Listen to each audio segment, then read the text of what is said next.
Welcome to 5 Steps of a Happy Retirement.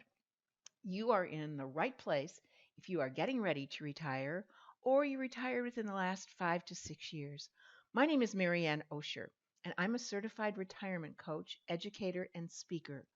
I help people design and live their life after their career so it's truly the best time of their lives. The journey into this new phase of your life can be smooth sailing or a bumpy ride. A big key to successfully navigating these waters is knowing what the landscape looks like. When you don't have that knowledge, it's easy to get stuck on some rocks. This webinar will give you a picture to help you steer your ship.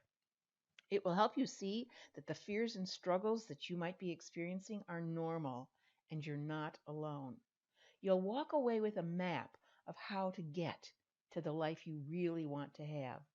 In the end, I'll give you some resources to help you on your journey, including information about my upcoming workshop that takes you every step of the way along this journey.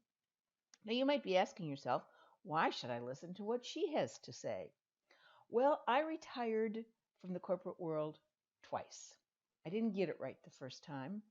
When I retired the first time from the company that my former husband and I worked for, we were in the midst of a hostile takeover, and it was actually a great opportunity for my former husband to take a buyout and early retirement. He was 58, I was 40. We moved to Paradise, Marco Island, Florida, and were very happy in the beginning. It was like a permanent vacation for about 3 months. I loved it. Well, then real life settled in. I started selling real estate and he got depressed. Through that experience, I learned how challenging retirement can be when you're not prepared for the loss of your identity when it is defined by your job title. I learned how important it is to have a purpose for living. I learned how dramatically the dynamics of a relationship can shift when you're not working. And I learned how challenging all of this is, even to a strong marriage, and how it can destroy a troubled one. We got divorced. I was 51. So shortly after that, with no alimony, I decided with all the ups and downs of the real estate business that it just wasn't very secure. So I went back to the corporate world and I worked for a global marketing research company for 14 years. It was terrific. I could still live on Marco Island, yet I traveled all over the world. And during those years, I met and married my wonderful husband, Bill. And as I was getting burned out from the travel and the stress, I decided to prepare for the transition this time. Before we got married, Bill and I had gone to a couples weekend workshop, and it was such a powerful experience for us, and certainly has provided us with knowledge and tools that's enabled our relationship to flourish. So I decided I wanted to help others have that kind of a relationship. We live in Naples, Florida, which is a mecca for newly retired people. And so as I started the next phase of my after career life, which is what I'm doing now, I started working with couples, and I quickly saw that one of the big problems in their relationship was that they were struggling with the transition into retirement. That's why I began studying this very big and important subject of retirement, and I earned my certification as a retirement coach. The work I do now is a blend of my two passions, helping people retire successfully and helping them have happy, fulfilling relationships. After all, an unhappy relationship leads to a very unhappy retirement. Or is it the other way around? Anyway, today we are going to talk about the challenges and opportunities you face with such a major change in your life. We're going to talk about how others have navigated that turbulent time and landed very happily. And then lastly, I'm going to tell you the 5 things that you can do to land in a good place yourself after your career. So what does your ideal life in retirement look like? I know for most of us, it's just we're so tired of the stress. Even though we loved our careers, and I did, you get to a point where you just say, enough. Enough of the stress, enough of the pressure, enough of the frustrations with clients or coworkers or bosses or, teams or whatever. You just say it's time to move on to something else. And at that point, the thought of doing what you want when you want is a pretty appealing idea. And I got to tell you, the freedom is exhilarating. But so it's life at a much more leisurely pace. So, but and what we really want is to have a life that makes us feel fulfilled, like our life really means something. We want this life to be enjoyable, doing things that we really want to do. We want a life that's engaging, where we have enthusiasm about what we're going to do every day and what lies ahead and what the potentials are. And we want a sense of vitality, of just knowing that we are alive and enjoying what we do. In other words, ideal retirement for most of us is we just want to be happy and love what we do. And you deserve to have that kind of a life that you really want.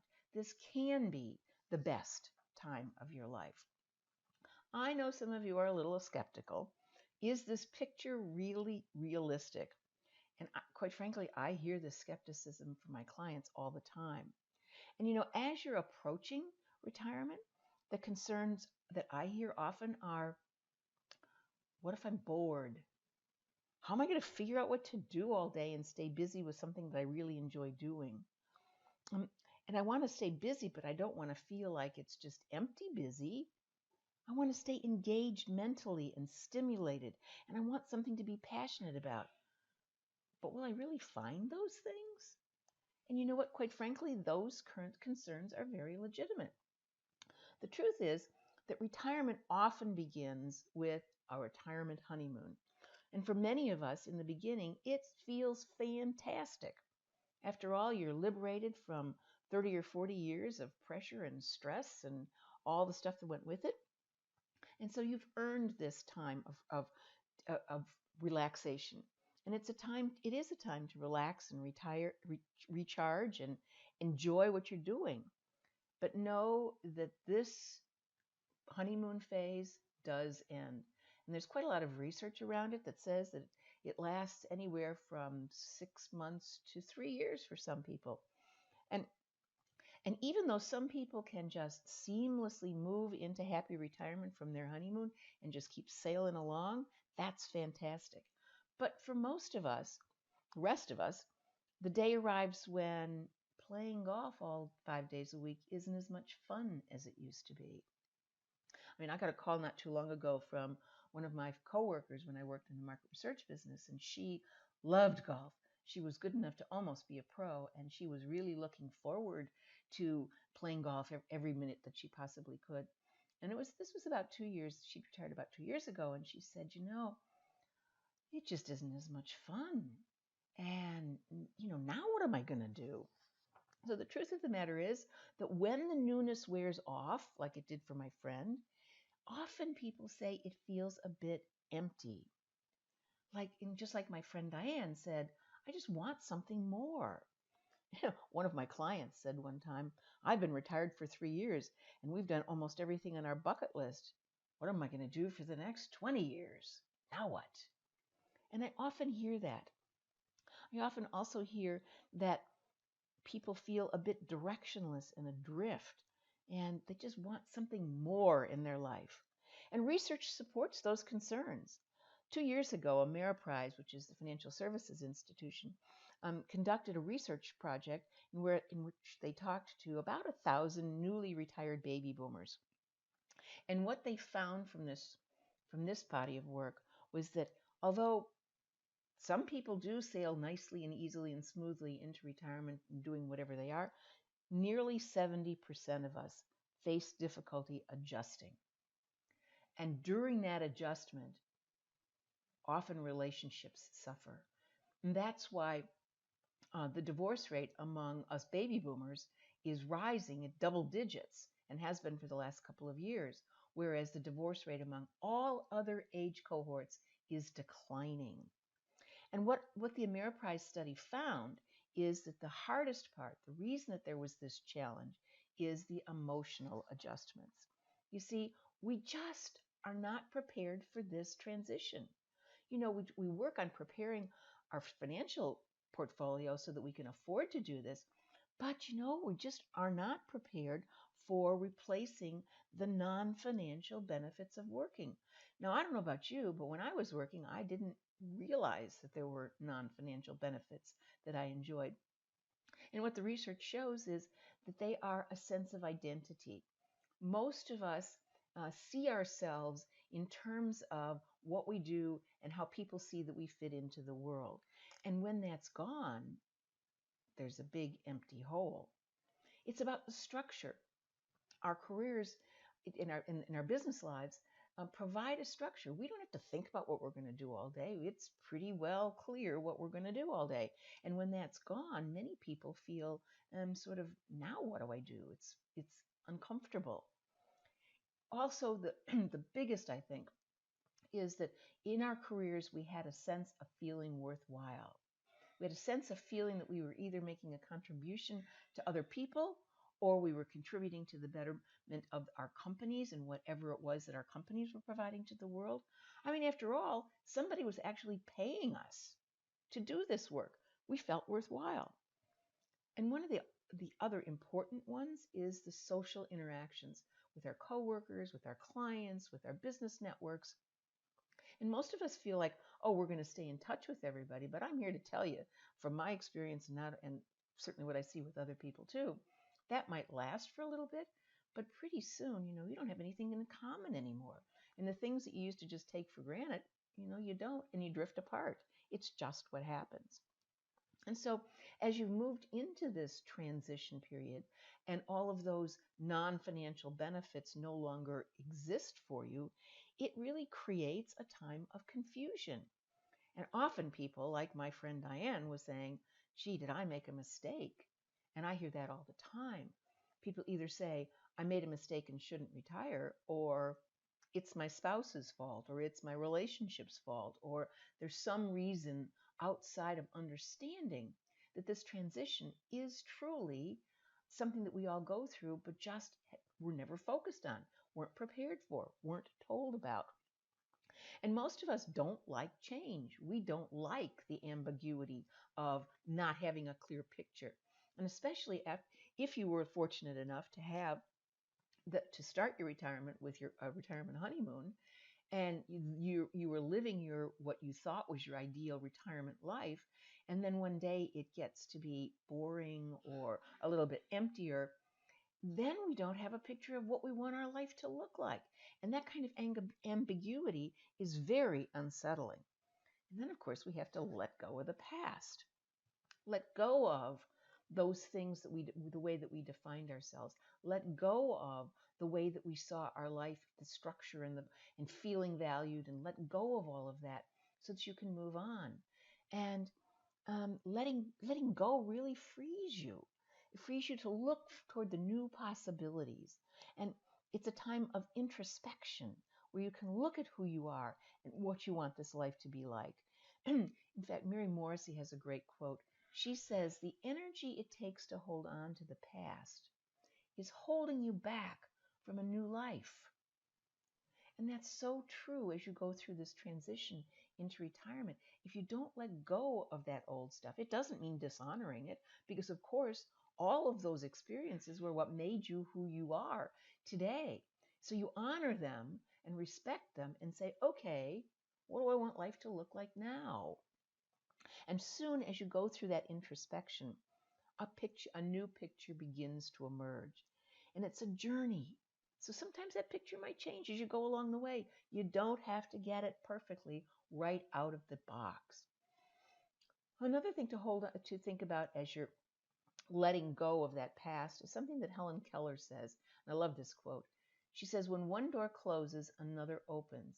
But often we look so longingly and so regretfully upon the closed doors that we may fail to see the one that just opened for us. And that again is one of the hard parts about the transition, is recognizing that there is a new door ahead and begin to let that picture emerge for you. So the message is hang in there. What you're going through when you're going through this transition, and this transition happens whether the timing of your retirement was your choice or wasn't your choice. In either case, you're going to go through that period. And during that period, you don't have to take big leaps. Small steps every day is what can get you along the path of that journey. And it's just about being patient. Jane Pauley, the TV journalist and the TV anchor and journalist, when she retired from her career, she wrote a book called Your Life is Calling. And she described this period that we were just talking about as it feels like groping in the dark. And what research shows is this transition period can last anywhere from a couple of months to a number of years. For Jane, she said it lasted 4 years. So whether it's 4 months or 4 years, look at it as an opportunity. Look at it as an opportunity to sort of re-examine yourself and all of the possibilities that lay ahead. Because this time, even though it's unsettling and even though it's uncomfortable, forms the foundation for the next 20 or 30 years of your life. So embrace it as that opportunity. The other thing to be aware of in this landscape is that the whole notion of retirement has changed dramatically. It used to be that there were two phases of retirement: getting ready for it and then a life of leisure. But the paradigm has changed. It's no longer living a life of leisure. The picture now is living life leisurely. Now, in 2014, Merrill Lynch um, teamed up with a company called AgeWave. And AgeWave is one of the thought leaders in this whole area of retirement. And together they conducted this research called um, Work and Retirement Myths and Motivations. And what they found was very interesting. They found that there are no longer two phases of retirement, there are four. So phase one is still the getting ready for retirement phase. Phase two now is what they termed career intermission. Part of that is the retirement honeymoon we were talking about. Another part of it is this transition process, this moving from where you were to what you want the rest of your life to look like. And it's a normal time for people to just take a break from work and enjoy and go through this time of introspection and figuring it all out. But then phase three is where you re-engage. And in re-engagement, it means that you are doing something that you really, truly enjoy. And you're now engaged in life with excitement and enthusiasm and vitality again. In in a very different way, probably, than what you did when you were enjoying your career. And what this research found is that there are a number of ways to approach this re-engagement. And we don't have time today to talk about what those are. But in my workshop, we do cover it in much more detail. But there are lots of ways to become engaged. One is to follow an old dream. Many of us had dreams in our young adulthood that we had to put aside, either because the practicality of having to earn a living or raise a family or whatever it is, you couldn't follow those dreams. Well, go back and relook at them. It's another thing is an encore career, which is to say, and then some people say, I don't want to work at all. And other people say, but I want to stay mentally engaged and stimulated, and working in some form or another is what gives that to you. So it provides stimulation, that social involvement and fulfillment. Today, approximately 47% of people are working in some form. Maybe it's not full time, but it's some form. Some because they need the extra financial income, but many people are doing it for the fact that they purely want to be engaged and make a contribution. And another way of getting re-engaged is by giving back and figuring out a way of giving back to community and to society in some way that's meaningful for you. So then you go through this time of this study happened to say that the career intermission lasts typically 2.5 years. And again, the research says it's anywhere from a couple of months to a couple of years. But this re-engagement is a full 9 to 12 years of your life of enjoyment. And it's not until you're well into your 80s that you begin to slow down again and just say, okay, now it's time to focus more, to increase the amount of time I'm focusing on leisure and just simply enjoy being. But that's not until you're well into your 80s or maybe even your 90s. Certainly not when you're 50s, 60s, or 70s. So today,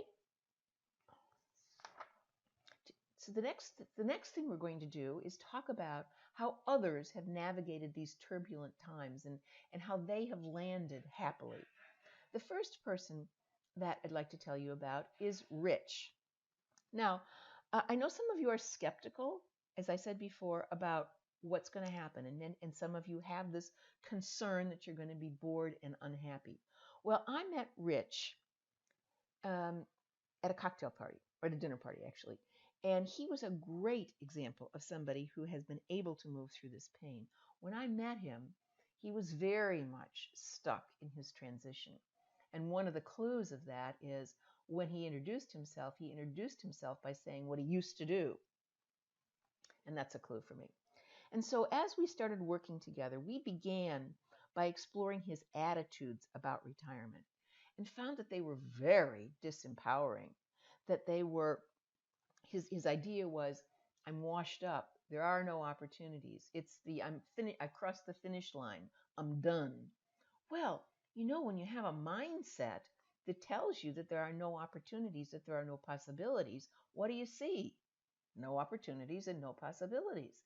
However, if you can shift your mindset and look at the picture of what is possible in retirement, you get a whole different set of possibilities and options. And that's what happened with Rich as he began to examine those attitudes and recognize that he could choose a different way of looking at the picture. He began to shift. And so we started looking at some of his old dreams. And his old dream was writing. And it turned out that he'd written a short story not too long after he came back from Vietnam. And that short story has been sitting in a drawer someplace for forever. And so as we started exploring that, he took it out, dusted it off, decided to take a couple of classes in writing, which he did, and he spruced up his short story. And one day he was talking to his daughter and he was feeling pretty good about that, and talking to his daughter, who reminded him that she had a really good friend who works for Universal Studios in Hollywood and was in the area and at a pretty high level of people who evaluate manuscripts for the possibility of making them into movies. So they sent it to her, and lo and behold, they're in their second or third phase of reviewing to determine if that manuscript, that old dream that was sitting in a drawer, kept collecting dust, could be a movie. So Rich also then said, he thought about writing his memoirs, but he didn't think his kids or his grandchildren really cared, so was it really worth the effort? And in the process, he said, well, but I had a lot of life's lessons that might be useful to other people. And so he decided to, again, take some more classes, began writing his book. And now his focus has shifted, because as we looked at his strengths and looked at his skills and looked at his interests and looked at what had mattered to him in the past, his picture began to emerge. And now he's well into writing his book. And he said that what happened to him was that all of a sudden he began to become enthused. Instead of struggling to get out of bed in the morning and not being able to do anything until late afternoon and then not much, he got up with enthusiasm. He couldn't wait to get back to get working on another phase of the screenplay that he's now writing for his short story, or another chapter of his book, or another bit of the things that have emerged around that effort that have led him to get involved with groups, to meet new people, to expand his network and his social network and his friendships. And so he has re-engaged in a very positive way. So because he's connected with himself, and he found a sense of vitality. And as I said before, there are lots of ways to engage, and those activities may be paid like an Encore career, or for Rich, a career of developing all these skills and the pleasure of writing, which may end up becoming financially rewarding for him as well. But It was something that gave him vitality. And you too can continue along some area that you were always interested in, or you can explore a whole new direction like Rich did. So the next person I'd like to talk about is Bert. Now, I know some of you that are listening to this are looking at retirement. You haven't quite gotten there yet. And you've got some of those concerns about retirement that we talked about before. And or you might be like Bert was and just plain love what you're doing. So Bert is a very successful entrepreneur, and is passionate about what he does. But when we started working together, he was very conflicted because he said, I love what I'm doing, and I can't see myself not ever doing it, but I don't want to miss retirement. I don't want to miss some of the fun things, the leisure things I want to do. So I don't want to miss the opportunity to do more of the non-work things that I care about. But you see, he saw it as an all or nothing. He had to be either full in on what he was doing at that moment, or full out. And neither one of those pictures were making any sense. And more of his friends had retired, and more often they'd call and say, "Hey, Bert, let's go out on the boat today." And he'd say, "Gee, I'm fully booked with clients. I just can't do it." And so he wanted to find a way to shift that. So we began to explore what it would look like if, in fact, he continued with his business on a part-time basis. And as we explored that, he began to see ways that might actually happen. And so he figured out a way that he could stay involved, but still have freedom to be able to go out on the boat on the days when spontaneously his friends called. Then we also looked at one of the other things that was holding him back. And one of the other things was he has a great deal of compassion and enthusiasm around a mission in a third world country.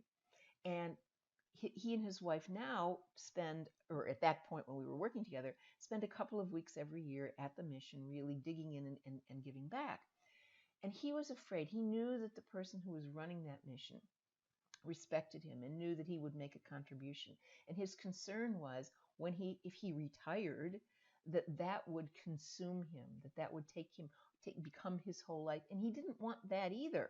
He wanted to figure out a way to stay involved but not be consumed. And so we worked on how he could make that happen. What kind of boundaries could he set? What did he want to define that as?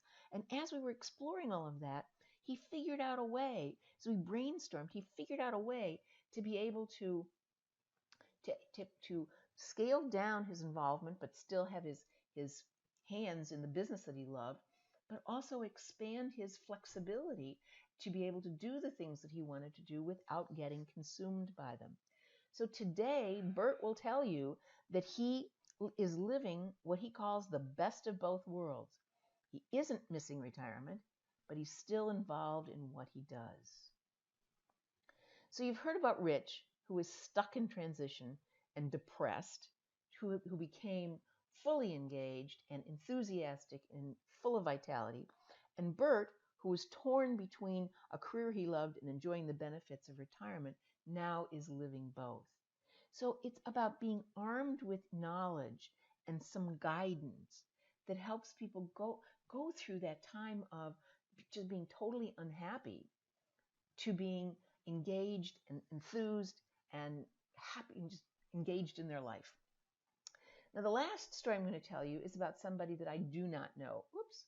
And his name is Gary Maxworthy. But the reason I'm telling you this story is because it's about how you can become involved in a give back. If your picture of your ideal life is that it includes some way of giving back in a way that's meaningful for you. When I talk about volunteering with my clients, I often hear a couple of things. One is, I'm not going to be happy loading food trucks all day or working in a soup kitchen. That's just not going to make it for me. And so I can't see a way of investing any of my time that's going to be fulfilling for me as well as giving back. Well, Gary Maxworthy was in a similar situation. He'd retired after 30 years in the food distribution business. And he was very much like the picture we've already talked about. As he moved into his retirement, he enjoyed it in the beginning, but then it became not as fulfilling as he wanted. He just wasn't having that sense um, of mattering and that his life was meaningful. And then sadly, his wife passed away. And after that, he signed up for and committed to a year of service at VISTA. Now, stands for Volunteers in Service to America, and it's a national service program that's designed to fight poverty. Right down Gary's alley. He was very enthused about it. And they assigned him to the San Francisco Food Bank, because he um, had a passion for fixing the poverty problem, lived in San Francisco, so it was perfect. And as we all know, the food banks these days consist only of distributing canned goods and packaged goods, none of which, on a consistent being the whole part of your diet, is very healthy. And there was kind of no way, no system for providing fresh fruits and vegetables, so that people who depended on these food banks for for feeding themselves and their children could have a healthy, balanced diet. He also knew from his experience, from his time in the food distribution business, that there were just millions of pounds of fresh produce that was sent to landfills every year because they were not, quote, market worthy. Either they were getting a little bit old, or maybe from the grower's point of view, they were blemished and therefore were not market worthy, or they weren't quite the right shape or color or whatever. They either went to the landfills or got plowed under. And Gary got so tired of knowing about this waste and seeing the need for the people that depend on these food banks, that he created a new system, a way of connecting food growers and food distributors to the food banks. So he was able to draw on his knowledge that his career had provided him. But he quickly learned that one of the challenges was that the food banks in San Francisco, and there are seven or eight of them, saw themselves as totally independent entities, and in fact competitors. The view was, as so often is the case with us, that if in a competitive situation, well, if that food bank gets something, then I'm not going to get it.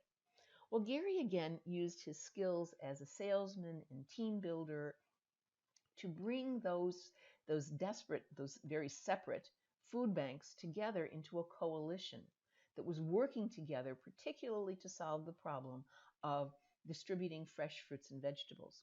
So then he was able to use the system that he'd created from the food growers and food distributors to match them with this coalition of food bank, so that they could distribute fresh fruits and vegetables through the food banks. And the last statistic I heard, that program was called Farm to Family. And the last statistic I've seen on Farm to Family was a number of years ago, and so I'm sure that if anything, it's grown bigger. And that is in 2009, this system that Gary created as part of the food bank system, as part of a give back program, connected 78 million pounds of fresh fruit and vegetables to 500,000 people every week. The point here, if you want to volunteer, don't just show up and say, "Hi, I'm here and I want to help," because they don't know what your skills are. They don't know what you can contribute. And more than likely, you'll be assigned to go over there and put stamps on the envelope for our next fundraiser, or, serve soup in the soup kitchen. None of which may be anything that you really want to do. Therefore, it will not be a fulfilling opportunity for you. But if you approach it much more like you were approaching a new job, where you started by looking at your strengths and knowledge and interest and thinking about who would benefit from what you enjoy and do well, and then approach a couple of the charities that might fit that bill and ask them, just as you would in a job interview, what are your challenges? What are the things that you're facing? And here's how I might help you with the skills I have. I will guarantee you, because I've seen it happen over and over again, that that will create a far different experience in volunteering than if you just show up and say, hi, I'm here to help.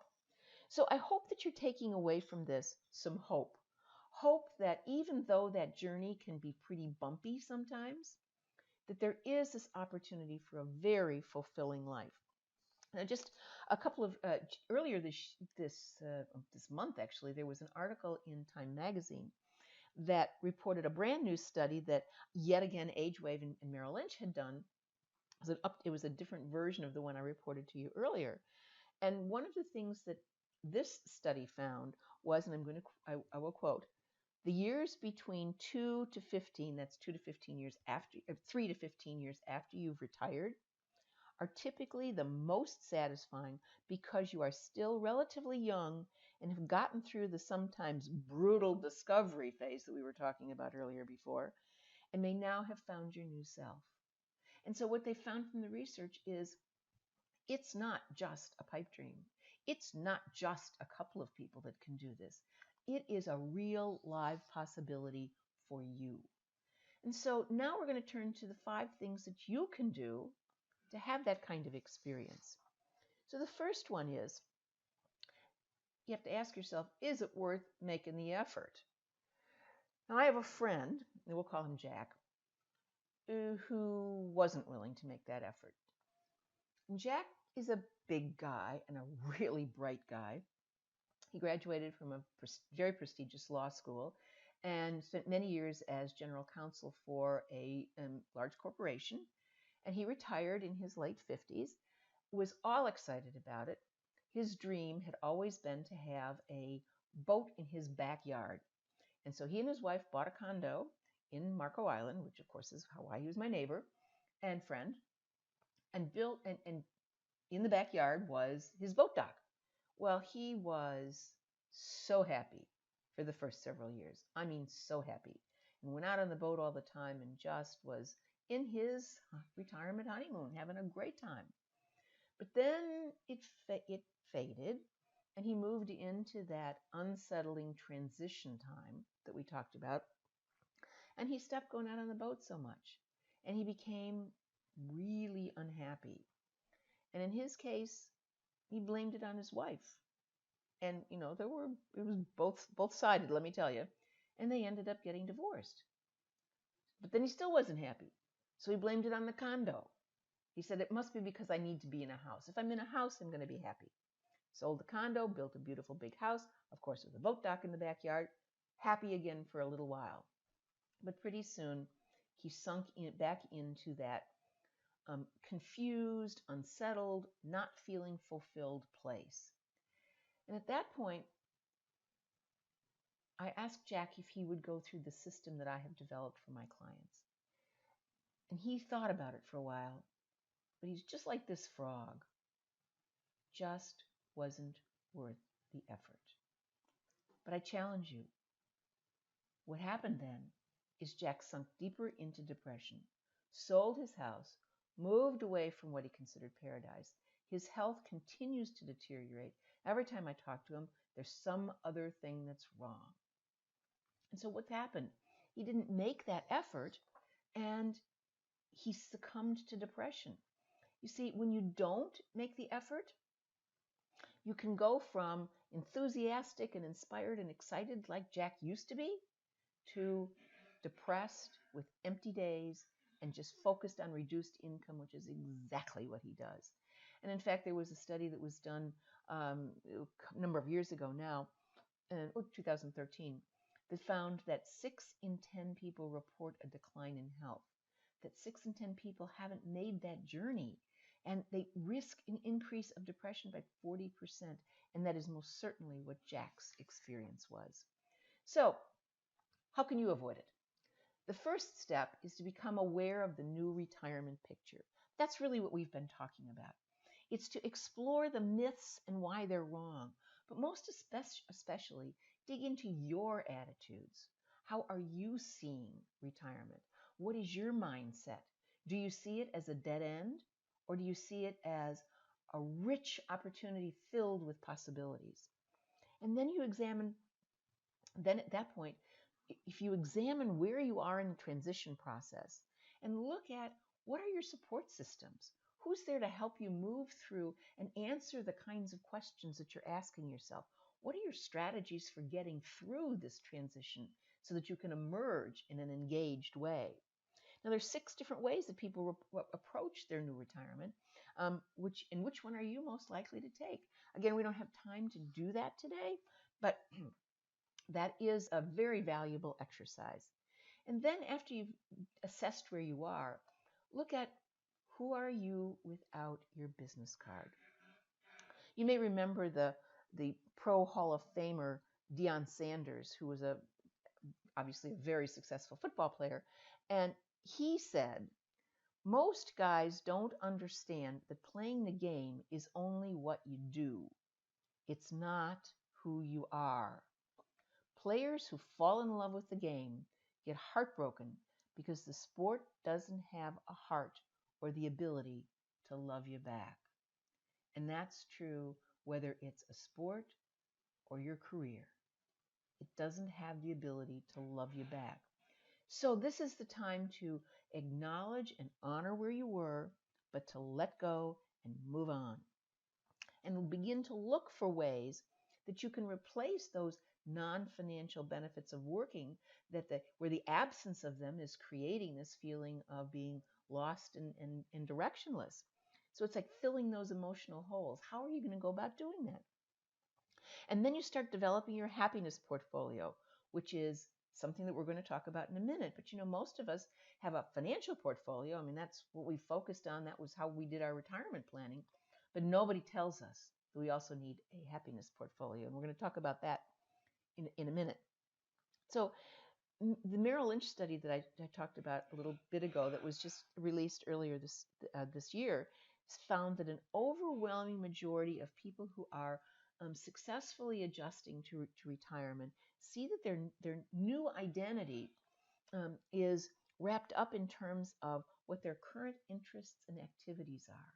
So it's about choosing interests and activities that make you at the end of the day feel like your life is fulfilling.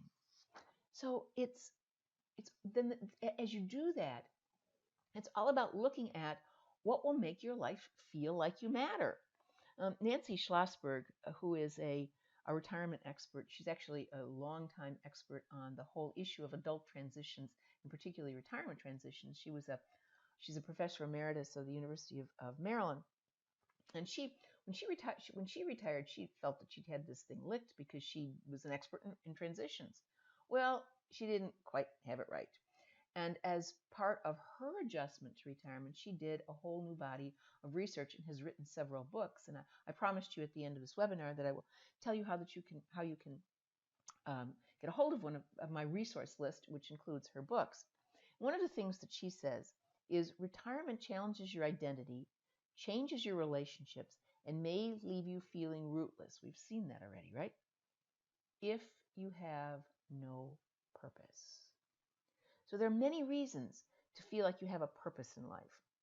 A reason for getting up in the morning. Something that research has also said, there's been quite an emerging body of research, particularly recently, that has connected people who say that they have a sense of purpose are healthier, happier, and they live longer. So what is purpose? Well, when I started looking at this whole area, I thought purpose meant that you had to have a big mission like Mother Teresa or Gandhi or Martin Luther King. And so if you weren't ready to save the rainforests or solve world hunger, that you really didn't have a purpose. Well, that couldn't be farther from the truth. Now, are those big purposes important, and are they purposes? Absolutely. But so are the littler things in life. The ways that we either connect with other people or do something that matters to another living being. And it's when you make that, when you can see what it is that makes you feel like you matter when you do it, it will drive the decisions you make about how you spend your life. Rich, for example, when he got in touch with the fact that his purpose was to share his life story and to share his message through writing, it shifted everything. It shifted the way that he structured his days. It shifted his enthusiasm because it drove his decisions. Now, the question is, how do you get in touch with what gives you a sense of purpose? And there are many ways to do that. There are lots of books that are written about it. But be aware that the new retirement is letting go of the old and knowing what is meaningful for you now. Moving on to step number 4 is to build your happiness portfolio, which I mentioned earlier. Now, your happiness portfolio actually is the 8 areas of your life that don't include the finances. I mean, the finances, believe me, are important. But I'm going to leave the financial planning to your financial planner and financial advisor. Recognizing that, of course, is an integral part. But we're going to focus on the emotional, psychological, if you will, areas of your life that also need to have a portfolio. And they are health and well-being. What are you going to do to maintain your health and feeling of well-being? What are you going to do for keep your primary relationships solid? How about keeping your mind active and stimulating through self-development? What about giving back? In what way are you going to give back to someone? Maybe it's your grandchildren, and maybe it's an organization, and maybe it's things like one of the things that I do is mentor high school students who are interested in going to college and come from families that have no experience with that, and so they don't know. And that experience is extremely rewarding. So it doesn't matter how you choose to give back. It's what place does it fit in your happiness portfolio? Family and friends. We talked about the fact that one of the non-financial benefits of your career phase of your life were the social engagements. And the social engagements were both during the day, but they were also the friends that you developed where you spent your leisure time. Well, often those shift in retirement, especially if you choose to relocate to a different place. So it's all about recognizing that rebuilding those networks to strengthening the ties with your family to whatever degree that's important to you those things are even more important in this phase of your life than they have been any other time. So it's important again to say in your happiness portfolio, how am I going to do that? What's it look like? What about the spiritual part of your life? Where does that however you call the higher power, where does that fit for you? And how much effort and energy are you willing to spend in that arena? Do you want to work? Where does that fit? I mentioned before that 47% and growing, they project that at some point 70% of retirees will be working in some aspect, whether it's starting a new company or whether it's working for somebody else or consulting or whatever it is, that whole big chunk of us. So the question is for you, where does that fit in? Not at all, or 10%, or like Bert, is it more like 50-50? Where does it fit for you? And then lastly is leisure. And leisure, of course, is an important component of this happiness portfolio. Remember, this is living a leisurely life. And so what that means is leisure will undoubtedly, you will allow yourself to enjoy leisure on a more frequent basis. It will be a larger piece of the pie of time that you have to invest. But do you want it to be 80% or 10%? But it's thinking through how you want to balance all these areas of your life.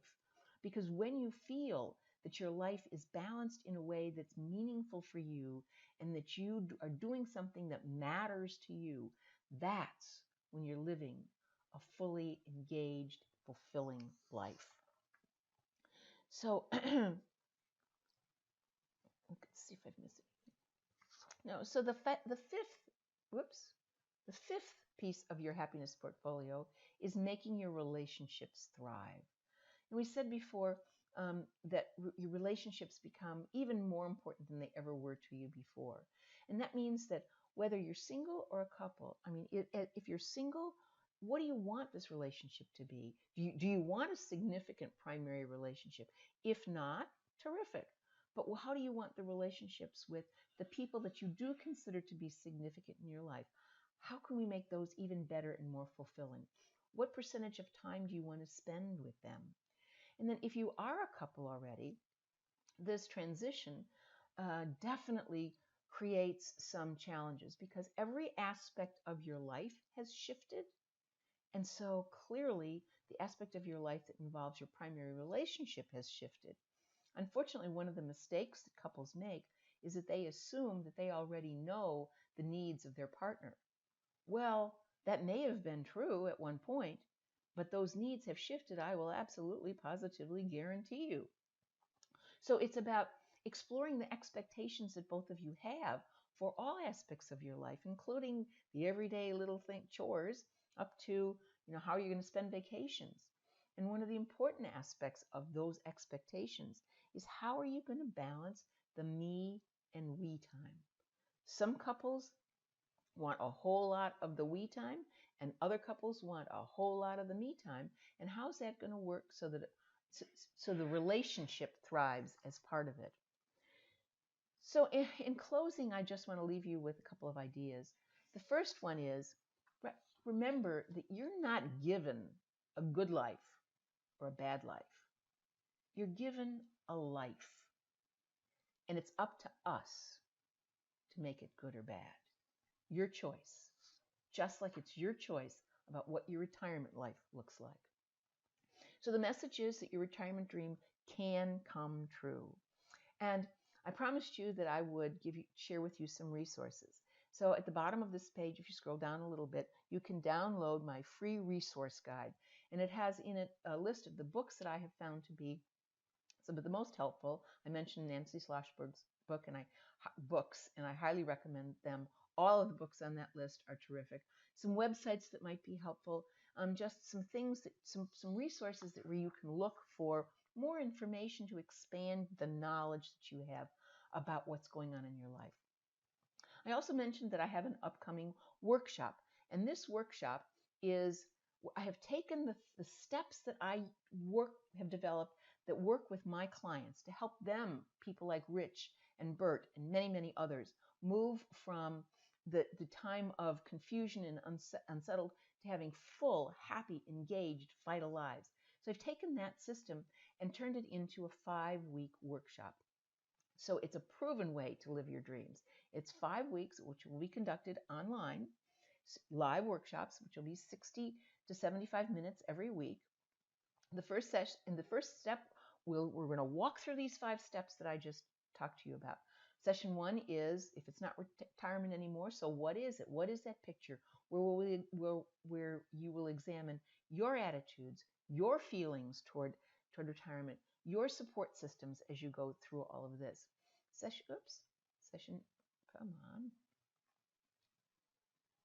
Session 2, we'll start looking at the who are you without your business card? How do you get in touch with who the person is today in this phase of your life? And all of these are filled, what is going on with this? Filled with exercises and things to provoke your thinking and to recognize that to spark your thinking so that you can go down the path that my clients have gone down in order to reach that place where you have a happy life. I don't know what is going on with this. And then lastly, your relationships and tools and techniques and things that you can bring to your relationship, whether you're single or whether you're a couple. And workshop starts on October the 18th. You can register below on this page or go to Retire and Be Happy workshop. But in addition to the interactive workshops, we will also have weekly Q&A calls. So on Tuesdays, we have an hour-long workshop. On Fridays, we have a Q&A call where it's an opportunity to ask questions about the things that are coming up for you, things we've talked about, the things that are going on in the exercises for you. And then all of these sessions, all of the workshop sessions will be recorded, as the Q&A calls will be recorded too. And you will have unlimited access to the replays. You can download them. They'll live on your computer for as long as you want them to be there. Listen to them anytime that you want to. And so they all can be done. What is going on with my computer? And you'll have every workshop is full of exercises that invite you to reflect on the questions that are going to help you along that journey and discover where you want to be. And then lastly, the recordings from the workshops will be transcribed into PDFs that you can also download in the event that you would like to read them. Some of us like to hear things, some of us like to read things, so you'll have both options. And in addition, there are 3 very valuable bonuses that you get as part of making the decision, making the commitment to yourself to have that journey end up successfully. In the first place, you have a 1-hour free coaching session with me, which is a $250 value. Secondly, earlier this year, I conducted a virtual symposium in which I interviewed 12 experts in all different areas of the retirement spectrum, and really high-powered people that you'd recognize many of their names, and they've been seen on national TV, and all of them have written books, and it's just the interviews are extremely rich, and the people that went through that symposium, the feedback I got was very enthusiastic. And it was a free symposium, but people had the opportunity to purchase the recordings. And that is $197 value. And you have access to all 12 of those recordings. Again, unlimited. You can download them. They're yours. And then if you decide that you want to keep on working, but you don't want to keep on doing what you were doing, you want to do something different, but starting a new business can be a daunting task, I can tell you.